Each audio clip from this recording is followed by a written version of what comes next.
the price to trade for Deebo Samuel. And this is very interesting because there's two things here: what the 49ers want and what the market says he's worth. And the Niners and the market often see things quite differently. See Jimmy Garoppolo. I'm asking you, Rob, what does the market say that Deebo Samuel is worth in a trade?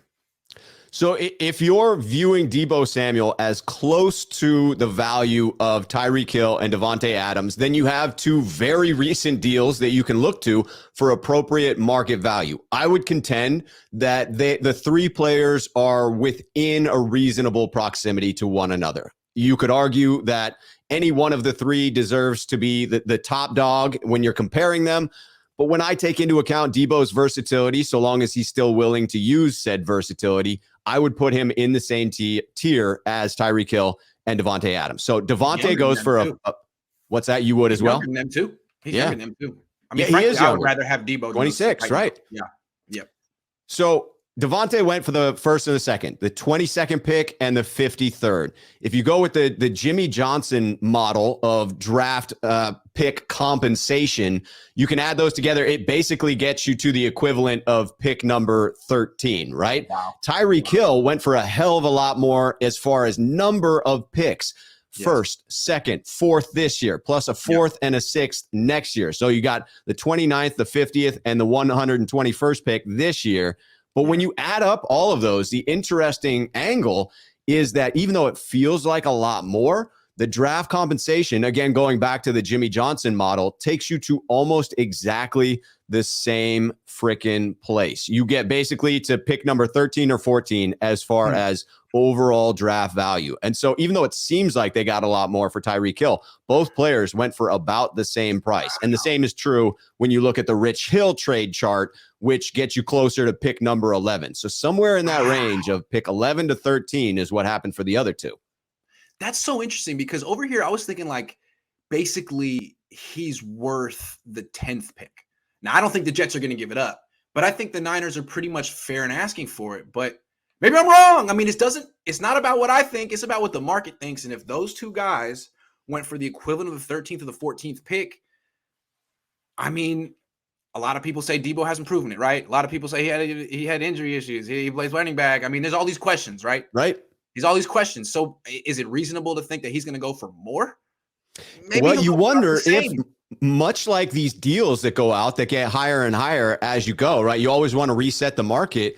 Sure. Is that the case in this trade market as well? You have the Jets who got left out of the dance when it came to Tyreek Hill. They missed out. They wanted to date Tyreek and they shot their shot and missed.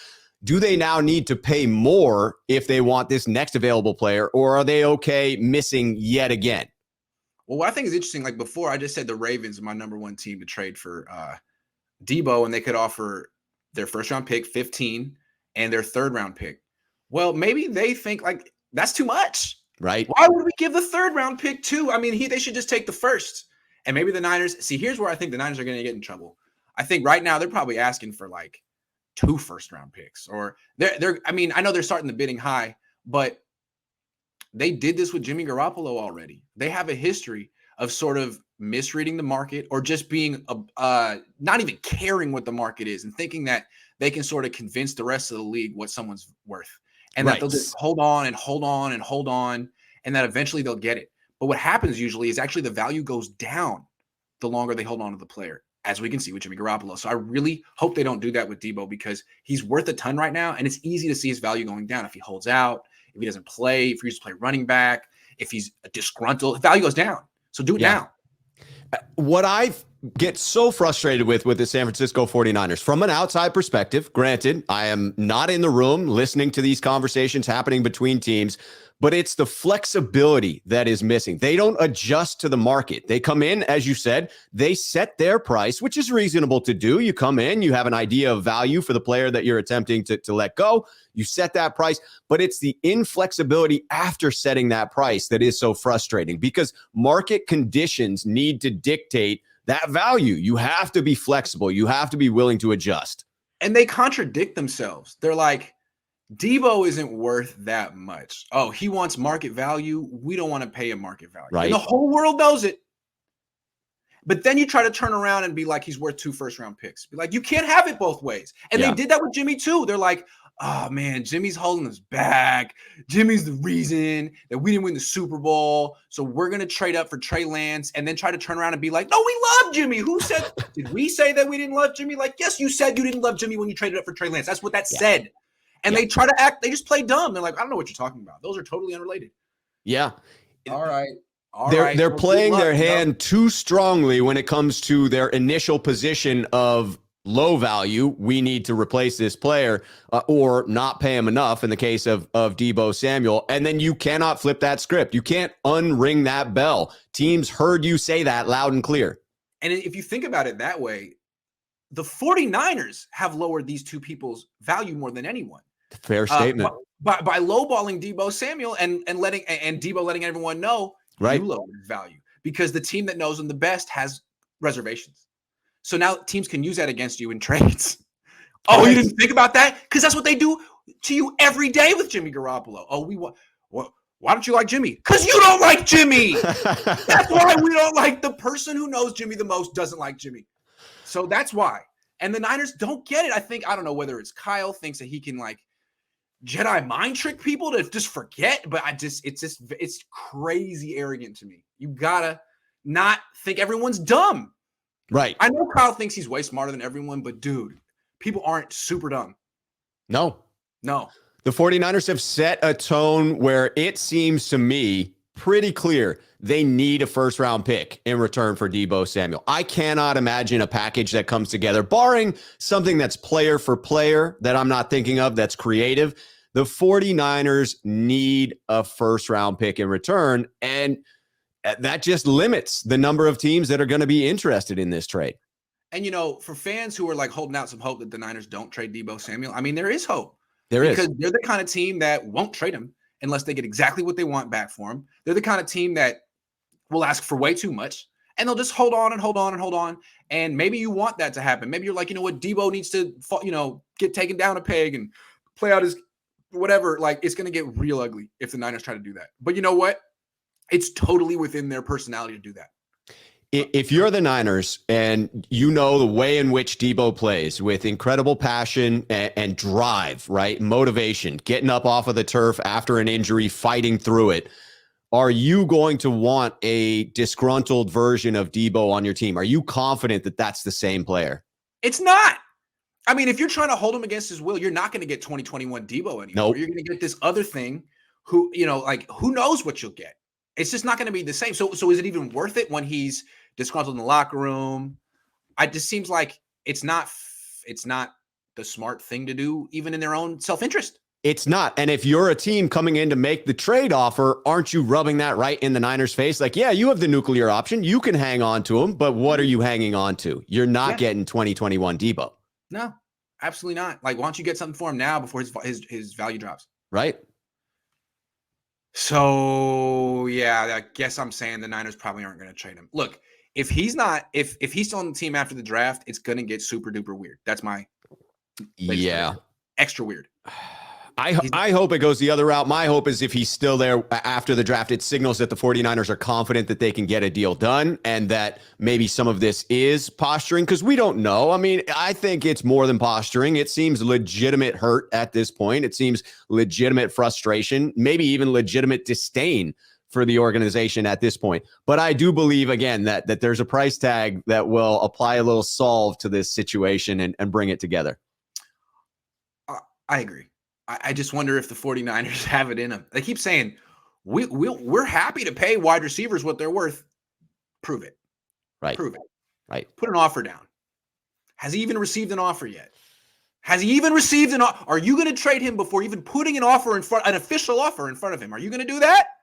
Because that's what it sounds like is about to happen. I'd love to know. MM Forever says Deebo to the Chargers. That's intriguing. I mean, I don't know if they can afford it, but right. They're I don't know. Wide back, more like running out. Anoop says Deebo saved Kyle and John's jobs and reputation. Single-handedly approach should be, yes, sir, Deebo. Without Deebo, we don't make the playoffs. God help us. Yeah, if they didn't make the playoffs this year, I'm not sure that John Lynch might be working for Amazon right now. Right. Distinct possibility. Kyle would be the head coach who still has a job, but has missed the playoffs 4 to 5 years. People be looking at him, talking about him way differently. So, yeah, I think they probably should have shown Deebo a little more gratitude.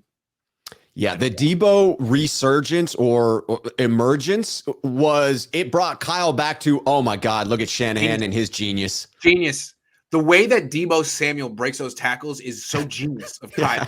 Kyle figured that out. How did he scheme up those broken tackles? Yeah, break the tackle. When you run, don't get tackled. What you want to do is keep running and gain more yards. Throw your shoulder into guys. Genius. The way Kyle puts it really helps.